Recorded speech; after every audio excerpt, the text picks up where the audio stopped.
Hi guys, I hope आपका paper अच्छा गया होगा ओएमएसएम का। एंड पेपर काफ़ी इजी था, मतलब एज़ कम्पेयर टू देखा जाए तो काफ़ी मस्त लगा मुझे पेपर, क्योंकि प्रैक्टिकल क्वेश्चंस काफ़ी ज़्यादा थे।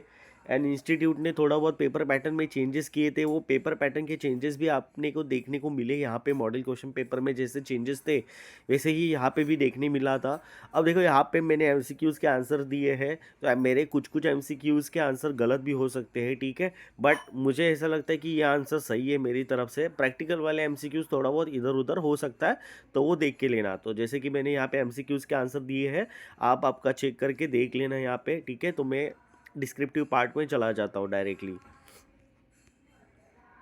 यहाँ पे डिस्क्रिप्टिव पार्ट में क्वेश्चन नंबर 2 में पहले ही उन्होंने रिसेंट ट्रेंड्स के, मतलब चैप्टर 1 का जो मैंने बताया था कि चैप्टर 1 से एक थियरी आता है, वो वाला थियरी दे दिया। एंड चैप्टर 3 में से एक थियरी दे दिया, जैसे कि उनका रेगुलर वाला रहता है। बट इस बार इन्होंने चेंजेस क्या किया था मॉडल क्वेश्चन पेपर में, यहाँ पे क्वेश्चन नंबर 3 का ए पार्ट जो रहता है हमेशा वो थियरी रहता है, ठीक है। इस बार इंस्टीट्यूट ने यहाँ पे प्रैक्टिकल दिया था, जैसे कि मॉडल क्वेश्चन पेपर में बताया गया था कि भाई प्रैक्टिकल आएगा, वैसे ही यहाँ पे इन्होंने मेंटेनेंस, रिपेयर एंड मेंटेनेंस का प्रैक्टिकल यहाँ पे दिया हुआ है। एंड ये बुक का ही क्वेश्चन है, ठीक है। ये पूरा बुक का ही क्वेश्चन है, ये आपने बुक में से अच्छे से किया होगा तो आपको ये रिपेयर एंड मेंटेनेंस वाला क्वेश्चन आ गया होगा। पास्ट ईयर में भी बहुत ज़्यादा वक्त ये आ गया है क्वेश्चन। देन यहाँ पे हमें क्या बोलते हैं, डिमांड फोरकास्टिंग का एक क्वेश्चन था। डिमांड फोरकास्टिंग का भी क्वेश्चन इजी था। अगर आपने वो मेथड्स ट्राई किए होंगे डिमांड फोरकास्टिंग कैसे करते हैं, तो आपको ये पेपर काफ़ी इजी गया होगा। मतलब यहाँ पे आप इजीली 14 मार्क्स कवर कर सकते हो आपके ओएमएसएम में। एंड एज़ यूजुअल इंस्टीट्यूट ने जैसे मतलब करती रहती है कि भाई हर अटेम्प्ट में उन्होंने असाइनमेंट दिया था एंड सिमुलेशन का क्वेश्चन दिया हुआ था। तो इन दोनों में कुछ चेंजेस नहीं थे, असाइनमेंट एंड सिमुलेशन के क्वेश्चंस में, ठीक है। असाइनमेंट का क्वेश्चन भी काफ़ी इजी वाला क्वेश्चन था। अगर करने बैठो ठीक से तो आपको इजी लगेगा, अगर आपने पढ़ा नहीं होगा असाइनमेंट तो आपको मुश्किल ही लगेगा। सिमुलेशन का क्वेश्चन भी इजी वाला था। थोड़ा क्वेश्चन थोड़ा ट्रिकी हो सकता है, बट हाँ, अगर आपने पास्ट ईयर के क्वेश्चंस किए रहेंगे सिमुलेशन के, नहीं तो असाइनमेंट्स के, तो ये क्वेश्चंस आपको चिंदी लगेंगे, छोटे छोटे क्वेश्चंस लगेंगे। और हाँ, ये टाइम लग सकता है पेपर करने के लिए, बट पेपर एवरेज था टाइम के हिसाब से। अगर लिखने बैठो सब पेपर तो आपका 3 घंटे में ये पेपर थोड़ा बहुत ऑलमोस्ट नहीं हो सकता। बट हाँ, अगर आपने सब कुछ मतलब टाइम पे किया रहता तो 3 आवर्स में ये इजीली हो जाएगा। एंड यहाँ पे इंस्टीट्यूट ने एक धमाका डाल दिया था, चैप्टर 4 में से एलपीपी पूछ लिया था। तो ये वाला जो क्वेश्चन है ना, आई गेस ये बुक का ही क्वेश्चन है, तो उन्होंने बुक का क्वेश्चन उठा के यहाँ पे डाल दिया था। एक बार आप चेक कर लेना, ये बुक का ही क्वेश्चन है एलपीपी का।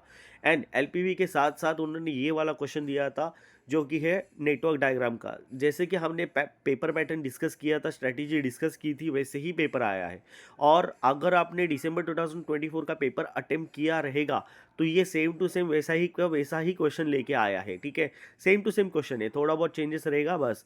ये optimistic, pessimistic and most likely time etcetera दिसंबर 2024 में आ चुका है। अगर किसी ने पास्ट ईयर के क्वेश्चंस किए होंगे उसको ये बेनिफिट रहा होगा। एंड अभी आते हैं हम लोग एसएम की थ्योरी पे। एसएम की थ्योरी में हम ज़्यादा नहीं जाते, जैसे कि मैंने बोला था कि चैप्टर 8, ठीक है, चैप्टर 8 एंड 11 का मिला के क्वेश्चन नंबर 6 में आता है। एंड चैप्टर नंबर 7 में मोस्टली चैप्टर 9 के दोनों क्वेश्चंस होते हैं, जैसे कि यहाँ पे दोनों क्वेश्चंस दिए गए हैं, ठीक है। पेस्टल फ्रेमवर्क क्या होता है, काफ़ी इंपॉर्टेंट क्वेश्चन है। पेस्टल फ्रेमवर्क क्या होता है, जैसे कि political, economic, legal framework etcetera etcetera, काफ़ी ज़्यादा फ्रेमवर्क्स और टेक्नोलॉजिकल फ्रेमवर्क, वो सब कुछ आपको यहाँ पे लिख के आना है और उनके बारे में डिटेल में बताना है। देन इसके बाद यहाँ पे दूसरा क्वेश्चन था कि the formal strategic planning process has a 5 main steps. तो यहाँ पे आपको प्लानिंग के जो भी स्टेजेस रहेंगे, ठीक है, स्ट्रेटेजी के, वो आपको यहाँ पे एक्सप्लेन करने थे। आप आपका मतलब मिशन, ऑब्जेक्टिव कुछ भी ठोक के लिख सकते हो यहाँ पे। एंड आपका ये आप स्टेप्स क्लियर कर सकते हो, ठीक है, इजीली। ये यहाँ पे भी एक क्वेश्चन आप अटेंड कर सकते हो। देन यहाँ पे ये वाला क्वेश्चन चैप्टर नंबर 10 से आया था, ठीक है। दोनों के दोनों क्वेश्चन चैप्टर नंबर 10 से है। तो ज़्यादा कुछ देखने की बात नहीं है, पेपर इजी था। अगर आपने अच्छे से पास्ट ईयर के क्वेश्चंस किए रहेंगे तो आपको ये पेपर कुछ नहीं लगा होगा, इजी पेपर था, ठीक है। एमसीक्यूज़ भी काफ़ी इजी थे, बुक के एमसीक्यूज़ काफ़ी ज़्यादा आए थे।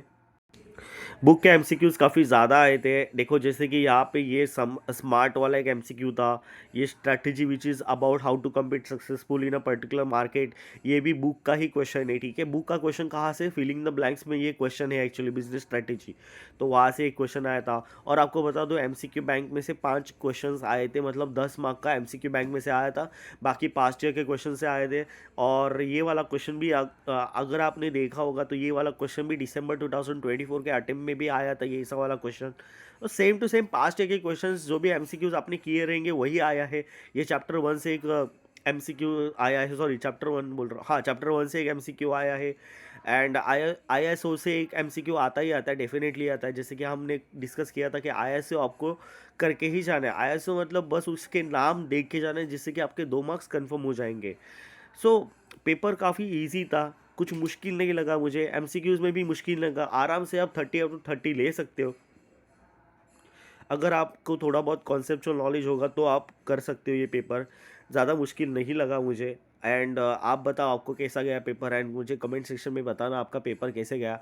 एंड एमसीक्यूज़ अगर एक दो गलत भी हो गया मेरा तो I am sorry for that. ठीक है, मैंने जल्दी जल्दी में एमसीक्यूज़ मार्क कर दिए हैं कैलकुलेशंस करके, तो कैलकुलेशन वाले एमसीक्यूज़ को ज़रा देख के करना। ठीक है, थैंक यू, बाय बाय।